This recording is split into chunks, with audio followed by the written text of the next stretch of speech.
Mainly I'm working on cancer epidemiology, especially in nutritional factors and genetic factors that can contribute to carcinogenesis. I work with a large European cohort called EPIC, the European Prospective Investigation of Cancer and Nutrition, which has sampled 500,000 Europeans at baseline, so when everyone was healthy. So then we follow these people up over these intervening years to find out what kind of cancers they develop. And that gives us the chance to closely match them with other people in the cohort who didn't develop these cancers. And so it's very important we can have this very close case control matching. And because the samples were taken before diagnosis, this helps to minimize issues to do with reverse causality, the fact that things go awry when you have a disease. So it's very difficult to say whether these factors are implicated in the disease or they're just because you have a disease. So this is the power of this kind of study design prospective cohort.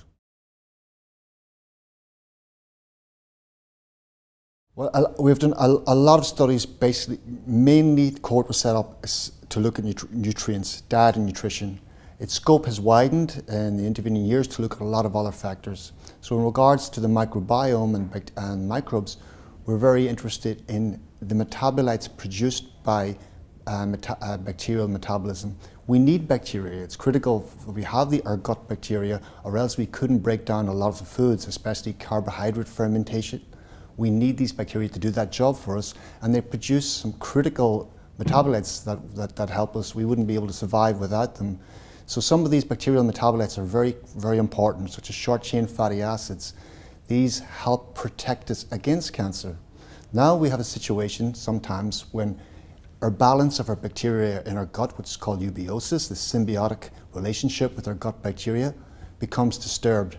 This process is called dysbiosis. This can be caused by many different things that go wrong. One of the things we think is, for example, a Western diet for red meat, high protein, especially overcooked red meat. This often alters the composition of our gut bacteria. It alters their metabolic products, so often we get these nitrosyl compounds from bacterial digestion of red meats. And these compounds are carcinogenic, or the potential to be carcinogenic. And this is one of the ways we feel that an altered gut bacterial composition can lead to cancers, specifically of the gastrointestinal tract, like colorectal cancer would be one of the major ones.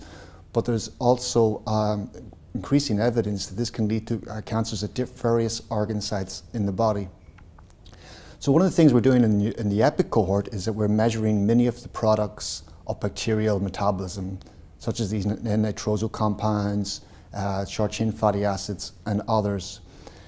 Another thing is we want to measure directly the immune system response to these bacteria to see if there's an immune response to the bacteria before cancer onset. So this will give us some evidence as to which microbes may have been involved in the actual process of cancer development. So some very interesting new data that we've just submitted recently is on the bug Streptococcus gallolyticus.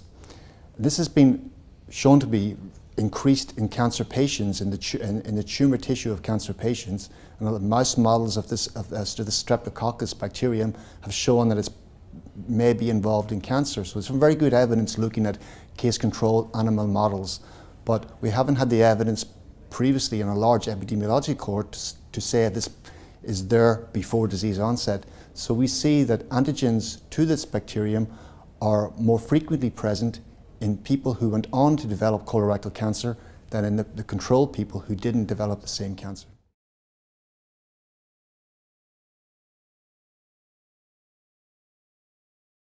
It's a huge area for development. There's huge scope in this area. We see also a very interesting work has shown that bacterial metabolism affects chemotherapeutic drugs. And this is a fascinating new area that you actually can modify your bacterial profile to help the efficacy of chemotherapeutic drugs. So this is huge. That's in treatment. Where we would come from much more would be in the area of prevention. And this can be simple dietary advice, but also the scope for probiotics and prebiotics to help maintain a healthy gut microbiome has huge scope, but we need lots of evidence to really back this up. So there's been a lot of research on probiotics before, but it hasn't been very well controlled as to exactly what's been given, what's the dosage, what's it affecting, measuring the pathways, measuring the effect. So this will need a lot of study, but the scope for this for healthy lifestyles, prevention of cancer, prevention of other chronic diseases that the microbiome is involved in is really, really huge and very exciting. Well, again, the debate comes back to that age-old problem we have in etiology. Is something causing the disease, or is it just there because you have a disease? So in the debate today, we're going to have that question, which will be speaking for and against the motion that the microbiome is a driver of carcinogenesis. Because when we look, for example, if we look at the profile of, there's so many different bacteria in our gut. There's just millions, billions of bacteria. They're all in different proportions. When we look at people with a disease, such as colorectal cancer, against people who don't have the disease, we see all these kinds of differences. We see, for example, there's a lot of debate on Fusobacterium nucleatum. This is seen to be increased a lot in the tissue of people with a colorectal cancer. Now, is this just because in a cancer tissue, it's getting increasingly inflamed? This is a very good neighborhood for Fusobacterium to hang out, to grow. Is this what's happening? Are they just there because you have a diseased tissue? Or are they actually driving that progression of the diseased tissue? So I've done some work along with others that have done similar work, and we've come up with very similar validatory findings which show an increase in this Fusobacterium during increasingly dysplastic transition from normal tissue to adenomas to cancers. And Fusobacterium increases at each stage. Then another level, which is very fascinating, is that it also associates with survival from cancer. So people with higher levels of this bacterium have a worse survival. It seems to, in fact, the reason this seems to happen is because it seems to affect the potency of treatments for colorectal cancer.